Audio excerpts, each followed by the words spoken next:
fingers go, living the dangerous life. Hey, hey, hey, every day when I wake, I'm trying to get up, they're knocking me down. Hey, hey, hey, when I need to be saved, you're making me strong, you're making me stand. Shot like a rocket up into the sky, nothing can stop me tonight. You make me feel invincible, earthquake powerful, just like a tidal wave. You make me brave, you're my titanium fight song, raising up like the roar of victory in a stadium. Who can touch me, 'cause I'm, who can stop me tonight? You make me feel invincible. I feel it, invincible. Slam Pigs Cruise Control Episode 8, coming at you live right here on the Big TMD. It's been another week. Big thank you real quick last week, filling in for the man who's returning this week. We'll get to him in a second. Thank you, M. Sprot from Bear Club. Michael, tremendous job as a guest last week. Thank you so much, man. But like I said, welcome, guys. It's not Cruise Control without the man of the hour, the man of the sour. It's sweet to be sour, whatever. I just messed up your intro. But Logan, welcome back, my friend. I'm so happy to have you back. You've been missed. I'm so glad everything is settled down with your health situation and stuff. You're feeling better, ready to go, cruising back on the Cruise Control. What's going on, man? It has been a rough couple days, like a week or so, but I'm back, and it's time for me to put this bitch in cruise and just control this damn thing, like always. And guys, on Twitter, social media, and Facebook and stuff, thank you so much for all the love you sent out to Logan. Going through stuff last week. But man, thank you, Pally. Glad to have you back. And real quick, where can everyone check you out on Twitter? All that good shit. Check me out on Twitter at Logan Myers 144. And don't forget, Future of Wrestling podcast with me and Maniac Mac from the Union Smack. It's coming. Will be coming very, very soon. Oh, it's coming. It's coming very soon, guys. So check that out. And check out Union Smack with Maniac Matt. Slam Pigs with Michael Reset Button. Follow me on Twitter at TheAbigTMD. And welcome anybody that's stopping by the live chat tonight. We will do our best to man the chat and interact with you guys. But Logan, it's getting to be a point, and we were talking about it off air, where WWE is making it consistently easier to watch the Cruiserweight matches on Raw. They're getting better. And it's like we have to talk about other matches this week besides just 205 Live, because that Mustafa Ali and Neville match cannot go not talked about. And when I watched it, I thought about you. I was like, man, I can't wait to talk about this with Logan. We've seen, and we've talked about it before we've seen these two featured in this match. You and I have kind of fantasy booked this in a way, quote unquote. Like, we could see this being a title angle down the line if done properly. And obviously, as we saw this week, given the time, these two had a great match. Logan, what did you think of Neville and Ali on Raw this week? I thought it was fantastic, and Neville once again proving and showcasing his abilities in the ring, showcasing why he is one of the best heels in WWE right now, not just on the microphone, but in the ring. He can control the offense, the defense. He can ground control, and he can also high fly, and that's the main thing that you got to look at when you look at Neville. But the one thing that I really loved about this match is obviously Mustafa Ali knew how to sell all the moves that he took by Neville. I totally agree, and I don't know if you have the chat up. We have a surprise visitor. I had no clue he was in there. Michael from Slam Pig says, congrats on not dying, Logan. So Michael's not stopping at any cost to hurry up and fire the shade at you on your welcome back episode. But he is there in the chat if you were curious. But I totally agree with what you said. Oh, Michael. I'm going to be nice to you because, everything that's been going on, I reflect on life, and I just wanted to say, while I was in the hospital, I didn't hear that you were winning that pool contest. So I'm proud of you, and congratulations on you and your teams winning and going next month to that big show. You catch more flies with honey. You see what he did there, Michael? He was being a sweetheart. He was being cordial. He wasn't stooping to your level. I'm not letting it happen on your welcome back episode. Michael, simmer down in the chat. But welcome. And Logan, like we said, I don't know what about it that made Mustafa Ali not really stand out to me in the cruiserweight tournament. Probably with guys like Ibushi in there didn't help. You know what I mean? It was really easy to be overshadowed, but he's totally the breakout guy for me on this show so far. Yeah, too many big names when we had the cruiserweight classic, but he does stand out now more than ever.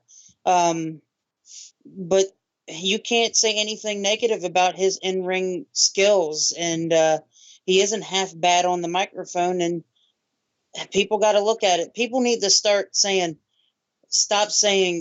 "Oh, the cruiserweight division's boring," when it's not. We've seen some great things, and we've seen some things that we wish we never got to see. Yeah. And one of those is on this episode this week. We'll get to that later on. Logan, the end result in this match, obviously Neville going over, looking like a madman with this Rings of Saturn. You know what spot I really loved in this match was like it was like a nice tackle by Ali, takes down Neville. He does an immediate nip up and stares at him right in the face like he's going to rip his head off. I thought that was an awesome little psychology spot. I don't know about you if that stood out. Everything of Neville stands out to me, like the facial expressions, to the in-ring skills, to the microphone skills, to just being in control of the division and being the main focus. Yeah. That's what put me over with him. So obviously, yeah, they're still building up to Zawa and Neville, but Ali seems like they're moving him away from Gulak, I guess, Logan. Where do you take Ali from here? Well, what do you do with Mustafa Ali in July of 2017 coming off this? In my opinion, if anyone watched this match, it would be a breakout performance for him on that kind of platform. What would you do with Ali at this point?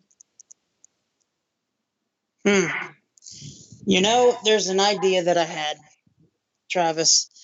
This idea is only because he was booked on Raw, losing because of a high-flying maneuver against Neville, remember? Yeah. He went for that big high-flying maneuver in the high-risk district and didn't pan out for him. But I know it's part of a storyline with Drew Gulak. What if, Travis? What if this storyline actually has a twist in the story itself? What if Mustafa Ali actually turns heel and joins Drew Gulak? And shout out to Kristen from Bear Club stopping by the chat. Welcome. Thank you for coming by, darling. And yeah, that's interesting because he seems like a guy on an Uso type level that could break, because they're killing it right now, in my opinion. Speaking of the Usos on SmackDown this week, it was tremendous, that rap battle. But I think Mustafa Ali could have that in him where he could shine more as a heel, which would transcend him in the long run, making him a cool heel and then a baby face at the end of the day, in which, he comes full circle. And that would be. Would you make him like right to censor? Would you put him in like a fucking tie that matches and stuff? That's exactly was my idea that like popped in my head the other day. Like a cruiserweight type right to censor. Yes. That's. Yep. I love it. I love it. Book it. I think Mustafa Ali would be a great heel. I think a lot of the guys in the cruiserweight division would excel better as a heel, like Neville did. But you can't have all heels, so right. Of course. But at the same time, I think Mustafa Ali, to get him up the ladder, is maybe this is what he needs.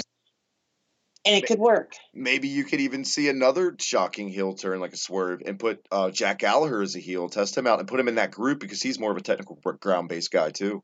Like, take all these baby faces you would never see coming and just do. It would get people to notice. Like, man, they're turning all these guys heels. It would get them talking about the show, which at the end of the day, people aren't really doing besides us and a couple of our pals that do podcasts about it. But nobody cares, and it's criminal. It's criminal, especially the main event this week, Logan, which we're going to get to. But matches like this, I'm glad they had this kind of match on Raw because fans, the fucking mainstream fans who don't know any of these guys, the crowd was definitely invested in this match, and we're seeing that more and more each week. Hopefully it continues, and Ali, I really think a year from now, we could very well see him, if it's still around, in the title picture. Do you think he's anywhere capable of being in that picture? Because I think you do, In a year's time, I think so. And I think the idea with Drew Gulak would I think would stand out more on the cruiserweight division than the main roster.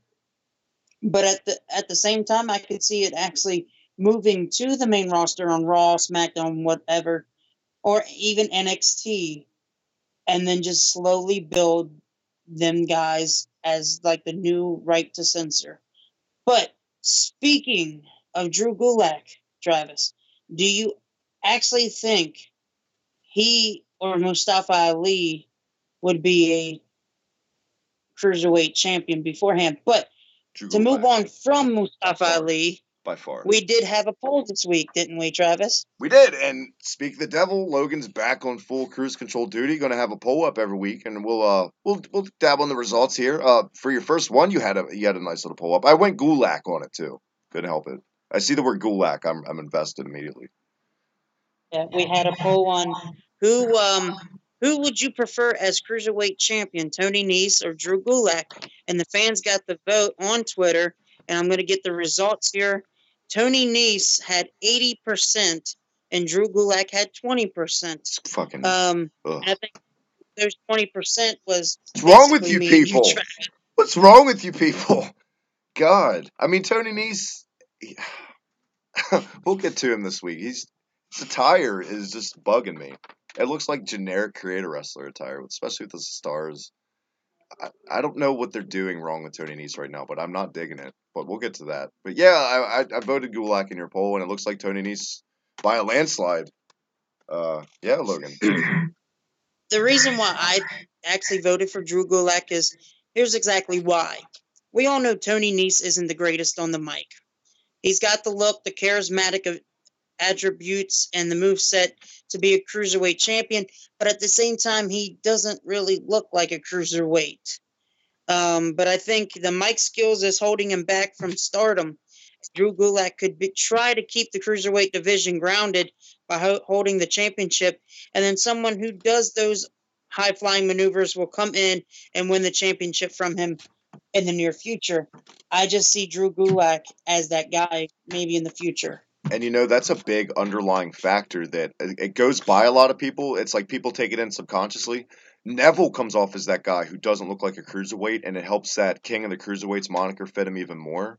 Because, you know what I mean? And I agree, and I think Gulak has that a lot more than Tony Nese does, and the capability of carrying that belt a lot better, personally. Not that Tony Nese is a bad performer at all. It's just I'm a Gulak guy. But can you imagine, Travis, like him holding the cruiserweight champion and trying to teach every Yeah. cruiserweight below him to stay grounded? Yeah, it'd be great. Be great. And then, that could transcend him getting to that goddamn idea I want so bad someday of him on the main roster messing around with guys like Luke Harper when they dive. Someday I'll get that. Someday. Like instant, and it would get instant heel heat, in my opinion. And that's what a lot of guys failed to do is get heel heat unless you're Roman Reigns and you just, you hate him just to hate him. That's more jealousy heat, and it's more of the 18 to 35-year-old demographic don't like him because ladies love him and blah blah blah and shove down their throats. Gulak is a case of instant heat because it's something different, and the mainstream fan they like the flippy dippy guys and stuff. But yeah, check out Logan's poll this week on Twitter, and I look forward to see what you got up your sleeve on it, Logan. Oh, I'm back. I'm back, Travis. You are back, and 205 Live was back this week, live on the post July 4th SmackDown episode. Red, white, and blue ropes. They didn't go purple, which was it was interesting to see it for a second. Not purple ropes, whatever. Opened up a Titus backstage on the phone, I believe, with Akira Tozawa, Logan. Yes, he was hyping this Sunday's Cruiserweight Championship match, and said that up next he was going to have his Titus brand worldwide. And that's what we went into commercial break, and then when we came back, Titus O'Neil was in the ring with his worldwide. A little weird to start off the show like that, though. I know on Twitter, you DM me earlier. You're really you could say possibly your fired up segment, but I don't want you to push yourself too hard. That you want to come to the defense of Titus O'Neil. You're sick of the haters of Titus, Logan. Because honestly, I know why Tozawa was not on Monday Night Raw and 205 Live to hype up his own match against Neville, and it was clearly because he was in Japan. He was stuck in Japan, and he couldn't get out of Japan, which sucks because booking wise, it's the last Monday Night Raw and the last 205 Live before the pay per view. You want your guys there to you know. Yeah. You ever see the Simpsons movie, Logan? Have you ever seen that movie? Yeah. Okay, you know, in the movie, there's that force field around the town. Was it like that? I'm surprised the booking is that bad in 2017. They didn't make that the angle. Like there was a force field around Japan and he couldn't fucking get out. He's trapped. And Titus was just talking. I don't know. Sorry. I'm trying to make this segment interesting because I didn't like the segment, but I'm not hating on the Titus brand. And Kristen in the chat says, "Oh, that's not appropriate." Anyway, it says, "What about shoving things down fans' throats?" And I Talking can't about see Roman. it. Yeah, you're missing some naughty chat. But let's go ahead, Logan, and I don't know. Like I said, Wait, I face, don't. Kristen. She's just being her usual snarky self, and that's why we love her here. But I didn't really prefer the segment. I still don't really like Titus in the 205 Live show. I don't think it needs storylines. You know what I want it to be: vignette, match, all that stuff. I don't know. I'm on the main roster, I guess, for filler entertainment. It's borderline jobber bullshit, boring. But I don't hate Titus. He's so likable. You know what I mean? But the haters on him, you're ready to come at him with pitchforks. Well, here's the thing about the Titus O'Neil thing. It actually, he saved the day since Tozawa wasn't there. He got to hype up the match. He got a little promo in on against Neville, and I think it worked. But before I found out what exactly happened to Akira Tozawa, I said this is exactly why 205 Live could flop. You have to utilize and build your brand around the guys signed and not the guys who aren't on the brand. And I was a little upset that Titus O'Neil was the only person on there. But after hearing his promo and thinking about it since Tuesday, it's why the hell not? Why do not he Tozawa can't really speak on the microphone 110% good. So you got Titus O'Neil who could do that for you. Agree. I can see that aspect of it. As far as where this took us next on the show, what did the show open up with this week, Logan? Besides that segment, We actually had that went into the Neville match against Lindsay Dorado. It's been a minute since we've seen him. He was on Raw, wasn't he? I think a week or two ago this week. Yeah, and didn't he face Neville? No, Neville. I think maybe he did. He wrestled Neville on this episode of 205 Live. I don't know who Dorado wrestled. Maybe he wrestled Nice. It's getting blurry with these matches sometimes. WWE. You got to prominently feature him better. I'm just saying, maybe a vignette thrown in there about Dorado since he hasn't been back forever would have been helpful. Me remembering who he just wrestled. But yeah. You know what? I did want to talk about this match because as great and as borderline 5-star caliber matches we've been seeing Neville have lately, this didn't really translate that well to me as that kind of match. And I would say, and I hate to be that guy to blame somebody in the match, but it's more Dorado. He seemed a little bit a step behind or not as usual. Like, I don't know if he's nursing maybe like a calf muscle injury. He just seemed off, like a step off. Was it me or did you notice that? Or you thought it was a good match? Yes, it was a great match. It was Lentz didn't have anything really to gain, and he seems like a job at this point in the division. Yeah, I can't ever remember him winning anything, any kind of important match ever. I think it seems like he's always put guys over. Has anything stood out to you with him? Like I feel like he's always in the like an afterthought type guy. Yeah, he has no direction. and that's the thing that hurts some of the guys on the cruiserweight division. But have you noticed every week Neville isn't beating the same dude? He's beating every single guy on the cruiserweight division, and He's I think running down the list. that's what he's literally knocking everybody off the list until he gets to that one guy who knocks him down. I don't think that guy in my booking should be Akira Tozawa. I think it should be Cedric Alexander. But that's me. That's my biased viewpoint. I don't know about you. I just think Alexander translates to more demographics. He's more relatable than a Akira Tozawa. Even though the chant's over and Tozawa's over, I just think, I don't know. As far as the guy, Cedric Alexander's the best option at the end of the day.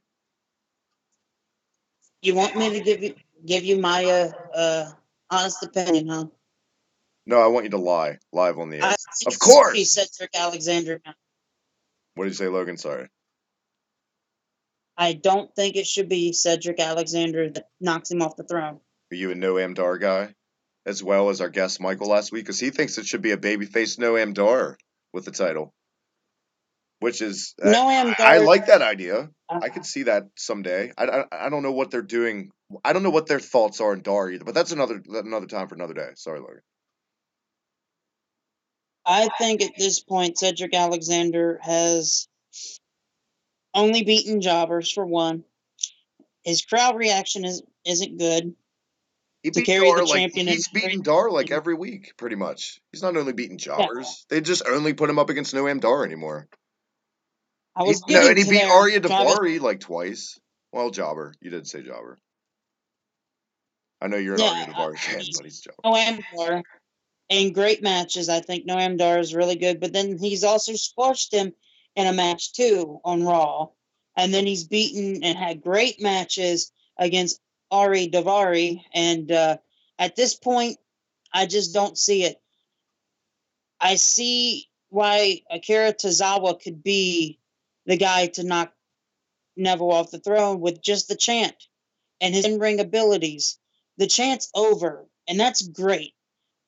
He's getting the reaction that you want a champion to get when they beat Neville, not the reaction that Cedric's getting right now. I don't think he's ready. Maybe SummerSlam time, yes, in the next month. But you're going to really have to push him in a direction that is going to work. It's going to be interesting to see what they do at the end of the day. If they're going to go to Zawa or if they're going to wait and go Alexander. And somebody back there besides Triple H is loving Neville too, besides us. And I think it's so hard not to like what he's doing when he goes out there as a heel that it's really hard to want to book and take the belt off Neville. It's like I don't want Neville to lose at this point. It's kind of like when Punk was a heel for like that run. You didn't want him to lose. I hated when The Rock beat him. You know what I mean? Like I'm really enjoying Neville so much. Way more than I thought I would. Like on paper, looking at Neville, you would think with how they booked him when he first came, it would be like, ugh. But goddamn, talk about breakthrough performers this year. I don't think anybody can outdo what Neville's been doing as far as somebody that's turned it around, in my opinion. It's not Bo Dallas, it's Neville. But where did that take us with the match? After the match, Neville obviously getting the win. Where are we at now on this episode, Logan? Tony Nese versus Jack Gallagher. You know what? I really enjoyed this match. A lot more than the Neville match. I don't know which one you preferred more, but I think Tony Nese. Good. I liked both. It's certain things I liked more than the other, but what was your opinions on this match, Travis? And then I'll give you my 2 cents. I thought it was a very stiff match, and I thought that maybe doing the same legit injury angle when Tony Nese did that and he tricked them again, maybe because they just did that a week or two ago, that was too much and too predictable that he was faking. Because the crowd didn't buy it. The crowd knew it wasn't, you know what I mean? The first time the crowd bought it, because it's the first time. But besides that, I thought it was a good back and forth match. That headbutt from Jack Gallagher, we got to mention, was, whew, you could hear it in the crowd. The mics caught every sound of that headbutt, and it looked really good from how they shot it. Broken jaw. What's that? Broken jaw. Did he, in fact, get a broken jaw? No, but it sounded like he did. Yeah, I was gonna say I didn't see that, but it sounded like you did. You're right, but yeah, I really like the match. And you know what? This is the most serious. They've been doing this a lot with guys too, and I'm glad with Rich Swann. They've made Gallagher look like a serious fucking threat in this match, and he's capable of that because he is a legit MMA background, legit serious threat in real life. So it was good to not just see him doing that stereotypical "hello William Regal" gimmick for once. You know what I mean? But they had to fuck it up. They had to fuck up a good match. They couldn't just leave it be. Somebody thinks that they should keep carrying on this impersonator gimmick that's getting worse and worse. This is only week 2, Logan. Week fucking 2. And unfortunately, you weren't here to talk about it last week. So let me get your 2 cents on the debut of this new gimmick for Kendrick last week. And this week, did you think it was worse? Because, Jesus God. Before I mention that, because it was at the end of the match, I do want to say the multiple roll ups had me on wow mode in this match. And these two actually have a great chemistry together. If you haven't, if nobody's noticed it now, they need to go back and rewatch the match because they missed out on an actually good match. No matter what we say about Tony Nese having bad mic skills, but his in-ring skills saves him at the end of the day. And to Corey Graves, if Tony Nese has a 12-pack, I have an 18-pack. Man. Yeah. But go ahead, Travis, and No, then I was waiting for you to the Brian Kendrick stuff. I'm trying to slowly calm down because I'm going to get fired up about Brian Kendrick. I can't stand it. Kristen in the chat says Cedric Alexander gave her a high five when she said hi. When she said he could do better than Alicia Fox when she met him. So that's cool. I guess.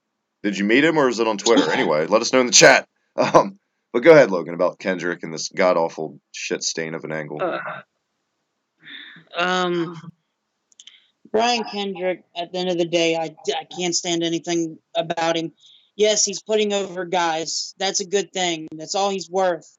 His mic skills are not bad. I mean, they're all right. I just can't stand anything to do with him in the ring.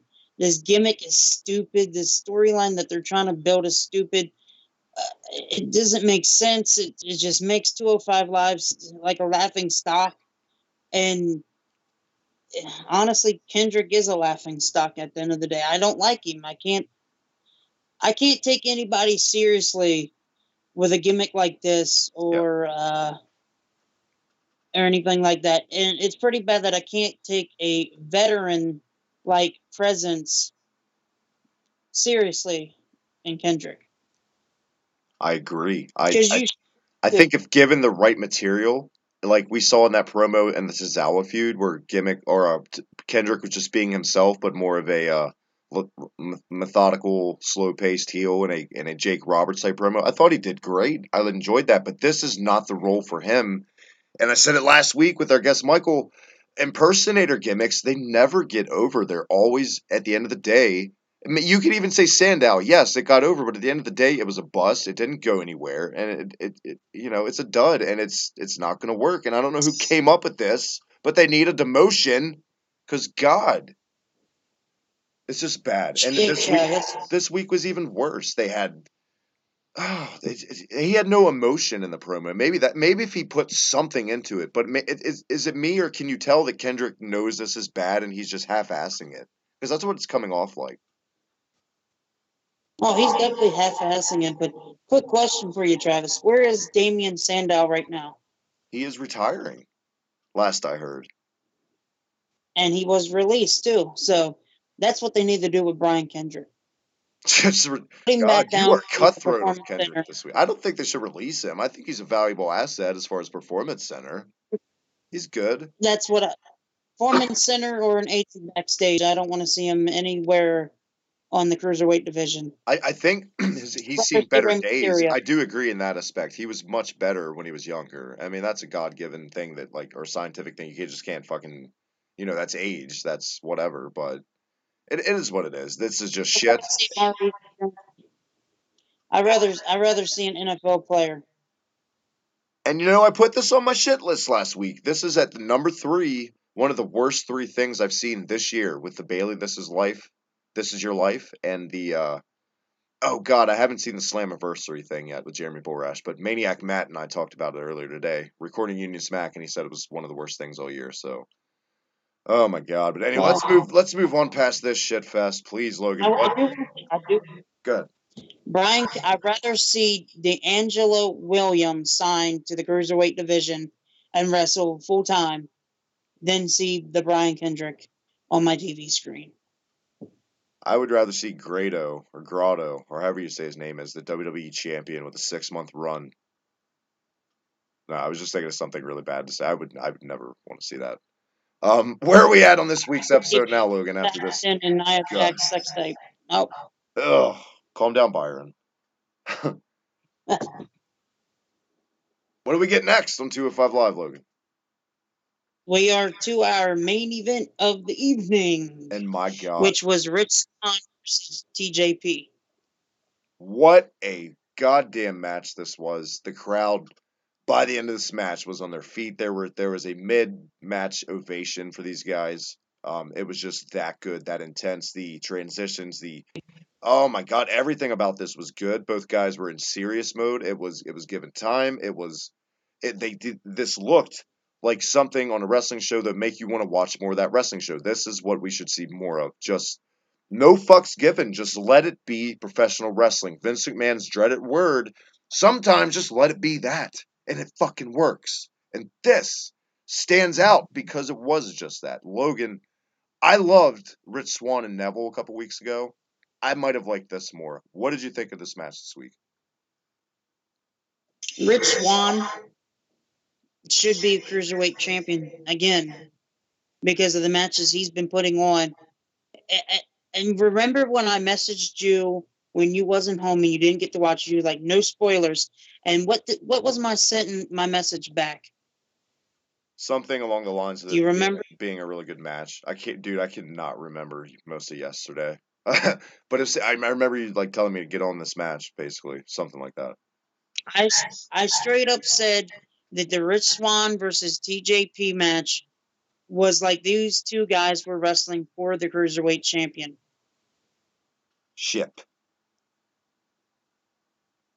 Championship. Yeah. And it was. It could have been. Man, this could have main evented in NXT. This could have been prominently featured on a Raw pay-per-view with SmackDown. It was that good. It was that good. And once again, I agree. Rich Swann is blowing people away with being allowed to use that serious side. He is one of the guys you would least think has that intense capability in the ring, but when he turns it on, it's good. It's tremendous. And I cannot recommend any performer that's going under the radar when people talk about Kenny Omega, Okada. Yes, they're tremendous too, but Rich Swann is just as good at the end of the day when given a chance, in my opinion. Yeah, I can't disagree.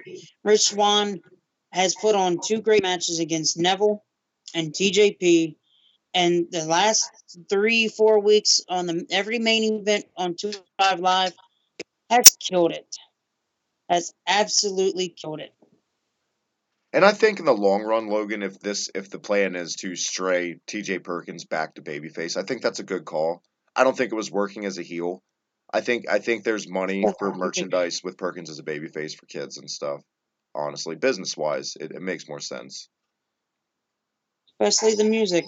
It just does not work as a heel. Exactly. At least give him like some evil Ganon theme from Zelda or like a bad guys theme video game style. Something if you're good. But they didn't change it. It was still friendly and kids loved it. He was still getting little pops from like the kids and stuff as a heel, so um yeah, like obviously Rich Swann gets the win. The ending of this, and people are gonna look at me funny and come at me.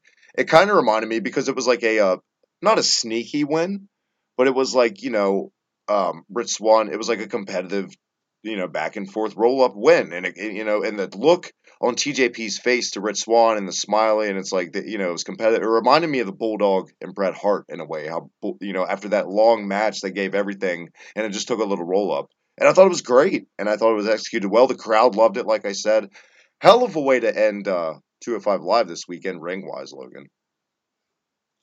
And I think that roll up, it didn't need anything huge. It worked. And at the end of the day, can you imagine that these two guys are not even the cruiserweight champion, and they put on a 5-star match for everybody? And there's people that still don't watch 205 Live, and they're missing out on things we get to see. And you could very well say what you about Perkins too. Like I think if he's given the chance more, he's not as intense as Rich Swann as we've seen, but he's very capable of holding that belt again too. Like they just have to book him right. You know what I mean?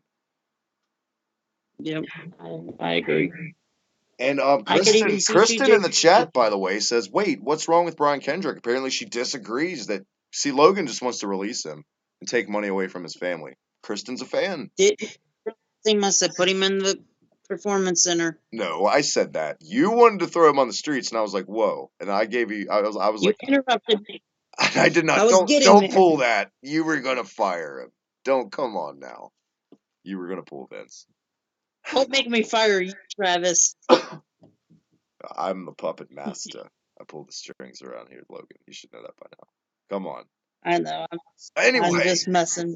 overall, No, how did they end the show this week? That was the ending to the show. And it was surprising not to see Neville or Tozawa angle for once closing the show. And that's why I was irritated. I was a little frustrated, but then when I found out, I guess he was having some visa issues getting back from Japan, which is understandable. You know how it goes. Anything happens. But to see what they should have done, they should have just, since Tozawa wasn't there or whatever the fuck was going on, they should have just did an angle where you get a sympathy angle, and to fuel Tozawa's anger for when he comes back, just have Neville attack Titus backstage and really beat him up, like that he has to go off in an ambulance. That's what you could have done. At least it gives some kind of payoff for you put the segment at the very beginning of the show, which is usually when it's a backstage segment or something, the payoff that we've seen in this type of booking has to come towards the end. It was when you're left with nothing, it didn't make sense in a way, and I agree, and it was disappointing. That's what they should have done. They just lay Titus out, and there's a built-in fucking storyline. It's cheap heat, but it would have worked. It's 205 Live anyway. No one's watching it. I disagree. The only reason you can't is Neville is a smaller guy compared to Titus O'Neil. But with a for weapon one and from two, behind, you know what I'm saying, and make it dirty, completely heelish. Yeah. Like I said, make it to like an attack that makes you take notice, where he has to go off in an ambulance, and it would have to be a guy like Neville using a weapon on a guy like that. Huh? At the same time, Travis, Tozawa isn't still 110% signed on with Titus O'Neil. You've still seen his facial reactions, like, he's crazy. Right. And I So, still, I don't you know think what? And before we get out of here, it's Great Balls of Fire is this Sunday, and you're going to be on the post show, Logan, this Sunday with me and Michael. So be our Raw exclusive analyst, Logan. But before we get to that, do you think it's too soon to put this at Great Balls of Fire? Because I think they're going to do what we predicted. They're going to somehow maybe make Titus cost unintentionally Tozawa the match. And I think eventually, if Tozawa does get the belt, it's going to be like he's going to have enough of Titus and kick him in the head and go on his own, and then we're going to see him win the belt. I think there's going to be shenanigans in calling it this Sunday. This Sunday, by the way, Travis, do you think we should ask Kristen to jump on with her female parts? response? I'm sorry. Yeah. I had a big part. Any of the good old pallies are more than welcome to join us this Sunday. Everyone should know that. Hit us up, guys, in the DMs on Twitter. Anybody that's our good old pallies with your shows and whatnot. We'll get together, Kristen, for sure, if you want to be on. No problem. But, yeah. Overall this week, Logan, what would you grade this week's episode of 205 Live? I actually gave it an A-. Wow. That's a step and a half. I was going to go, like, B-. Like, I don't know. Maybe a B. I'll go B. I'll be nice this week since you're back. A- though, Logan. That's very generous of you. The only reason I gave it an A- with the minus in there is because of the first segment not having Tozawa. I think if Tozawa was there and they got physical or something before Sunday, I would have gave it a complete A+. Very good. You know what? Hopefully they continue the momentum of giving these guys some more in-ring time next week. Speaking of Sunday, be sure to catch us once again. Great balls of fire post show. Myself, Logan, Michael, and any other buddy, but I don't know. I hope it's going to go off without a hitch. Maybe we can have a 6-man booth. Maybe we can have a 2-man booth. I don't know what's going to happen, but it's going to be a good time. Follow me on Twitter at @TheBigTND. And Logan, where can everyone check you out and your new show with Maniac Matt Tennant? Well, first things first, don't miss Cruise Control next week. Cruising Down Memory Lane will return. Fired Up with Logan Myers also returns. And then we have the Poll of the Week. And Travis, I'm going to get you fired up because I want your opinion on something, including the 205 Live review. But please check me out on Twitter at LoganMyers144 and Maniac Matt on Union Smack. Don't miss that episode coming soon, too. I heard you guys recorded it today. I cannot wait. Give us a little bit more information on that episode. We took a look back at the first ever WCW Monday Nitro, Bostomania, Big Bubba Rogers, and more. Lex Luger in a waiter's jacket. Can't wait to drop that this week, Logan. Thank you for bringing that up. Check out Slam Pigs podcast, this Cruise Control Union Smack, the Reset Button, myself and Jen, and all the other pallies. Logan, in all seriousness, man, I'm so glad you're back. Love you, brother. Can't wait to see you this Sunday and next week right here on Cruise Control. I cannot wait. And it looks like cruising down memory lane. I'm cruising out right now. And everybody that stopped by the chat, thank you so much for stopping by. Even Michael, Logan. Until next week, check us out right here on Slam Pigs Cruise Control. Have a great week. See you later.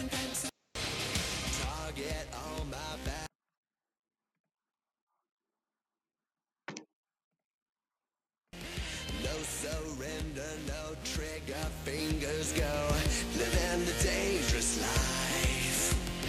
Hey, hey, hey, every day when I wake, I'm trying to get up, they're knocking me down.